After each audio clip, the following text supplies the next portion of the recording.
नमस्कार। प्रादेशिक समाचार के साथ मैं नूतन लकड़ा। पहले मुख्य समाचार। कारगिल सुप्रीम कोर्ट ने मनी लॉन्ड्रिंग एक्ट के तहत गिरफ्तारी और संपत्ति जब्त करने समेत ईडी के प्रमुख अधिकारों को रखा बरकरार। मुख्यमंत्री हेमंत सोरेन ने लोहरदगा में 5 जिलों के लाभुकों को दिया बिरसा हरित ग्राम योजना का लाभ, कहा सरकारी जमीन पर भी करें पौधारोपण। झारखंड विधानसभा के मानसून सत्र के सफल संचालन को लेकर विधानसभा अध्यक्ष ने की उच्च स्तरीय बैठक, अधिकारियों को दिए आवश्यक दिशा निर्देश।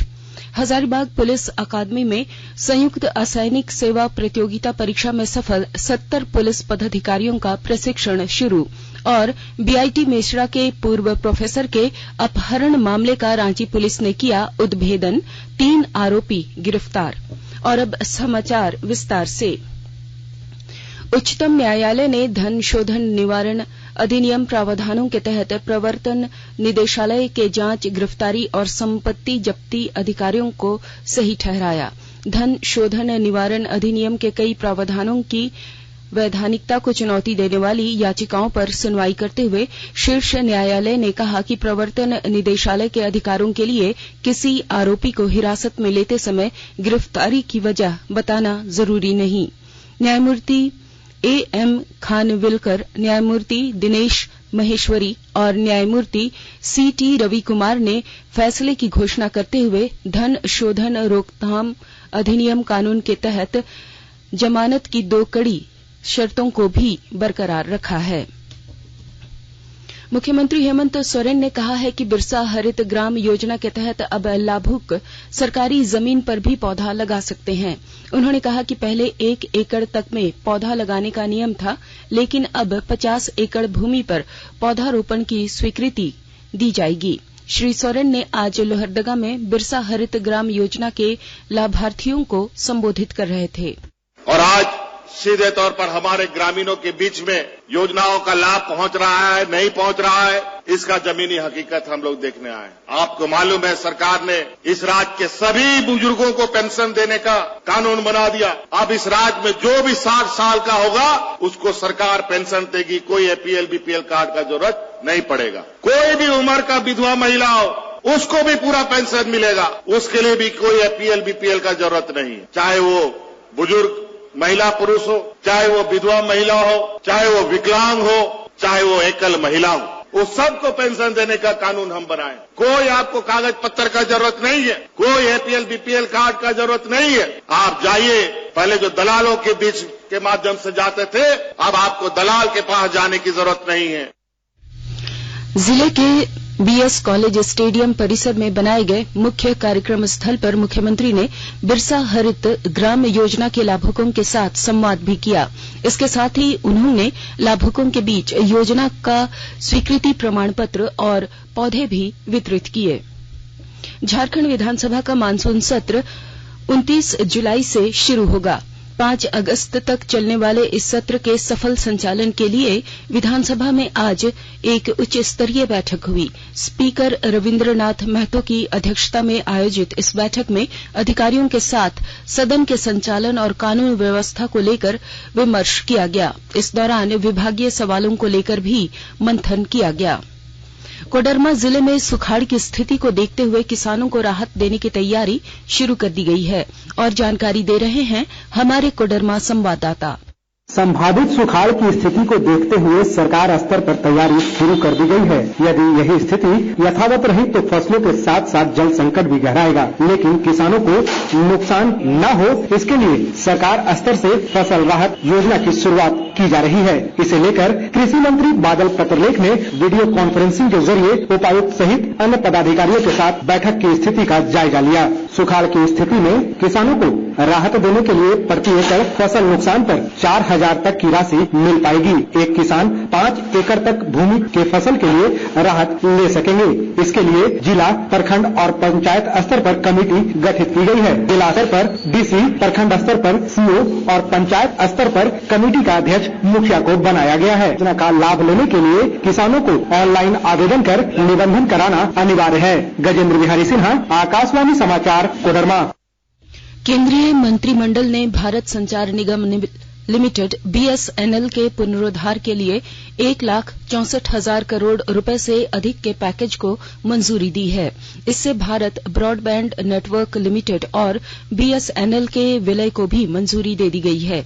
नई दिल्ली में मंत्रिमंडल की बैठक के बाद आईटी मंत्री अश्विनी वैष्णव ने यह जानकारी दी। केंद्रीय संस्कृति और सूचना तथा प्रसारण मंत्रालय की ओर से 22 जुलाई से हर घर तिरंगा कार्यक्रम शुरू किया गया। आजादी का अमृत महोत्सव के तहत देशवासियों में देशभक्ति की भावना जागृत करने और राष्ट्रीय ध्वज को सम्मान प्रदान करने के उद्देश्य से यह कार्यक्रम शुरू किया गया है। अब हर घर की छत पर शान से फहरेगा तिरंगा, गुनगुनाए जाएंगे नव विकास के गीत, आन बान शान का प्रतीक राष्ट्र ध्वज तिरंगा। आइए आजादी के अमृत महोत्सव के पावन अवसर पर इस स्वाधीनता दिवस हर घर फहराते हैं तिरंगा और लेते हैं भव्य और सशक्त भारत के निर्माण का संकल्प। हर घर फहराएं तिरंगा।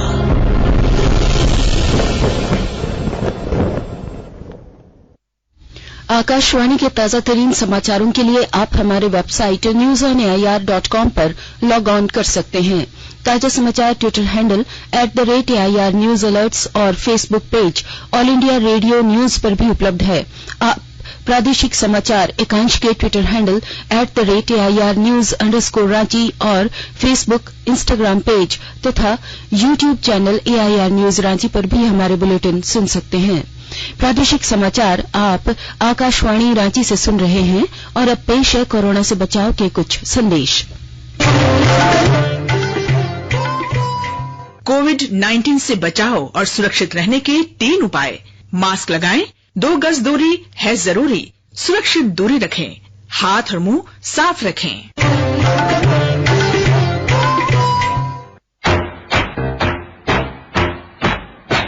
चलो मिलकर एक शुरुआत करें, चलो एक फैसला आज करें, मास्क नहीं तो टोकेंगे, कोरोना को रोकेंगे।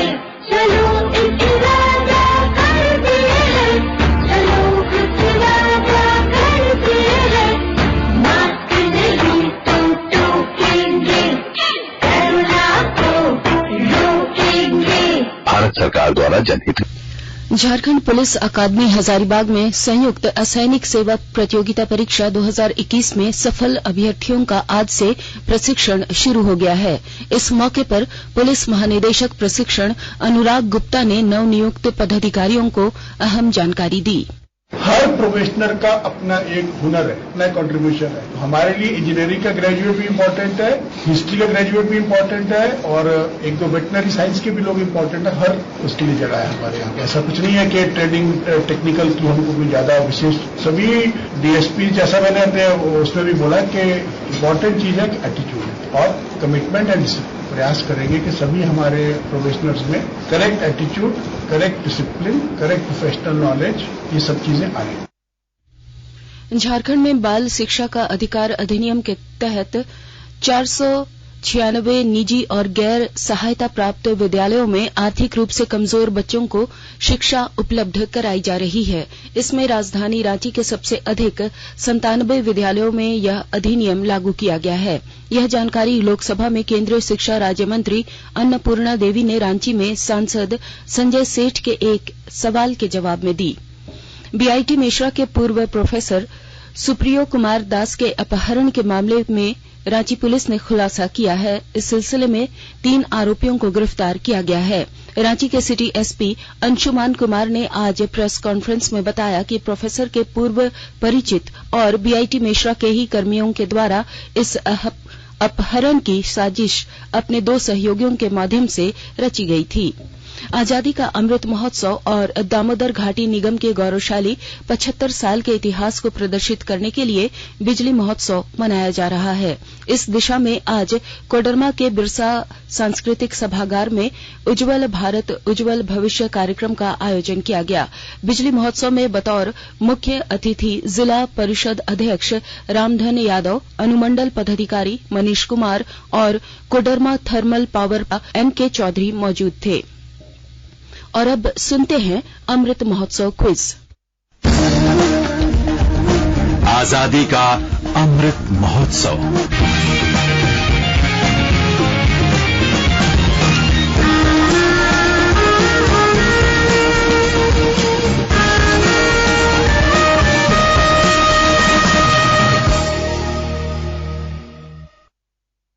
देश के 75वें स्वाधीनता दिवस समारोह के उपलक्ष्य में आजादी का अमृत महोत्सव के अंतर्गत प्रादेशिक समाचार एकांश आकाशवाणी रांची स्वाधीनता संग्राम और उसके गौरवशाली इतिहास पर साप्ताहिक विशेष प्रश्नोत्तरी का आयोजन कर रहा है। यह क्विज 15 अगस्त 2022 तक प्रत्येक बुधवार को शाम 7 बजे प्रसारित होने वाले प्रादेशिक समाचार में शामिल होगा। सेंट्रल कोलफील्ड लिमिटेड और mission blue foundation Amrit Mahotsav quiz में आकाशवाणी समाचार रांची के साथ सहयोगी के रूप में शामिल है। आज का प्रश्न है, साफाहोड़ा आंदोलन कब शुरू हुआ था? प्रश्न एक बार फिर सुन ले, साफाहोड़ आंदोलन कब शुरू हुआ था? श्रोता अपने उत्तर ईमेल के माध्यम से rnuair ranchiamrit@gmail.com पर कल शाम 5 बजे तक भेज सकते हैं। आप जवाब के साथ अपना नाम, पता, फोटो और फोन नंबर भी भेजें ताकि लकी विजेता बनने पर आपका ई प्रमाण पत्र और पुरस्कार आप तक पहुंचाया जा सके।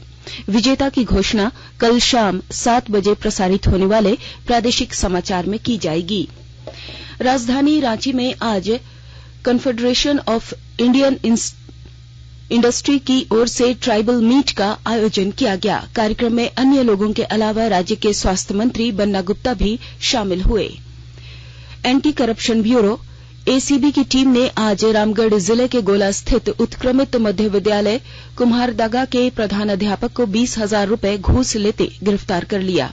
आरोपी प्रधानाध्यापक ने अपने ही स्कूल की शिक्षिका विजय देवी से अनुपस्थिति विवरणी प्रखंड शिक्षा पदाधिकारी को भेजे जाने के एवज में 25,000 रुपए की रिश्वत मांगी थी। पाकुड़ जिले में अवैध माइनिंग के खिलाफ जिला प्रशासन ने आज बड़ी कार्रवाई की है। उपायुक्त वरुण रंजन के निर्देश पर गठित 10 टीमों द्वारा महेशपुर, हिरणपुर, मालपहाड़ी, रद्दीपुर, पाकुड़िया समेत कई क्षेत्रों में छापेमारी की गई। छापेमारी के दौरान अवैध तरीके से संचालित 35 क्रशरों को सील कर दिया गया। आज आकाशवाणी रांची केंद्र का स्थापना दिवस है। आज ही के दिन 1957 में इस केंद्र की स्थापना की गई थी। इस केंद्र में समाचार एकांश की शुरुआत भी आज ही के दिन 1975 में हुई थी। समाचार का पहला प्रसारण 5 मिनट का किया गया था। आकाशवाणी रांची के स्थापना दिवस पर कई लोगों ने शुभकामनाएं दी हैं। आकाशवाणी रांची की पूर्व केंद्र निदेशिका रोजलिन लकटा ने श्रोताओं को इसके लिए शुभकामनाएं दी हैं। प्रिय श्रोता भाई एवं बहनों, ये बहुत खुशी की बात है कि आज के दिन लोग हमारे आकाशवाणी केंद्र द्वारा जो इसकी भूमिका है कार्यक्रमों का प्रसारण करना, वो 1957 से लेकर के आज के दिन लोग आबाद गति से इसका प्रसारण जारी है। ऐसे अवसर पर मैं आप सभी श्रोता भाई बहनों को अपनी हार्दिक शुभकामनाएं देती हूं कि अपना प्यार इसी तरह आप बनाए रखें, कार्यक्रमों को सुनें और आप अपने सुझाव विचार भेजते रहें। लिंक रैंक के विलंब से चलने के कारण रांची रेल मंडल से चलने वाली ट्रेन संख्या 08196 हटिया टाटानगर पैसेंजर ट्रेन अपने निर्धारित समय 6:10 से 3 घंटे 5 मिनट विलंब से प्रस्थान करेगी। यह ट्रेन 9:15 पर हटिया से खुलेगी। पलामू जिला व्यवहार न्यायालय के पंचम अपर जिला एवं सत्र न्यायाधीश अभिमन्यु कुमार की अदालत ने हत्या के एक मामले में 3 लोगों को सश्रम आजीवन कारावास की सजा सुनाई है। वहीं 25,000 रुपए अर्थदंड भी लगाया गया है। अर्थदंड की राशि नहीं देने पर 1 साल अतिरिक्त सजा भुगतनी होगी। रांची के वार्ड संख्या 49 में वेद प्रकाश सिंह पुनः पार्षद के रूप में बहाल होंगे। झारखंड हाईकोर्ट ने वेद प्रकाश सिंह को बड़ी राहत दी है। हाईकोर्ट ने दाखिल रिट याचिका पर सुनवाई करते हुए नगर विकास विभाग के निलंबन आदेश को खारिज कर दिया है। और अब अंत में मुख्य समाचार एक बार फिर। कारगिल सुप्रीम कोर्ट ने मनी लॉन्ड्रिंग एक्ट के तहत गिरफ्तारी और संपत्ति जब्त करने समेत ईडी के प्रमुख अधिकारों को रखा बरकरार। मुख्यमंत्री हेमंत सोरेन ने लोहरदगा में 5 जिलों के लाभुकों को दिया बिरसा हरित ग्राम योजना का लाभ। कहा, सरकारी जमीन पर भी करें पौधारोपण। झारखंड विधानसभा के मानसून सत्र के सफल संचालन को लेकर विधानसभा अध्यक्ष ने की उच्च स्तरीय बैठक। अधिकारियों को दिए आवश्यक दिशा निर्देश। हजारीबाग पुलिस अकादमी में संयुक्त असैनिक सेवा प्रतियोगिता परीक्षा में सफल 70 पुलिस पदाधिकारियों का प्रशिक्षण शुरू। और बीआईटी मेश्रा के पूर्व प्रोफेसर के अपहरण मामले का रांची पुलिस ने किया उद्भेदन। 3 आरोपी गिरफ्तार। इसके साथ ही आकाशवाणी रांची से प्रादेशिक समाचार का ये बुलेटिन समाप्त हुआ। नमस्कार।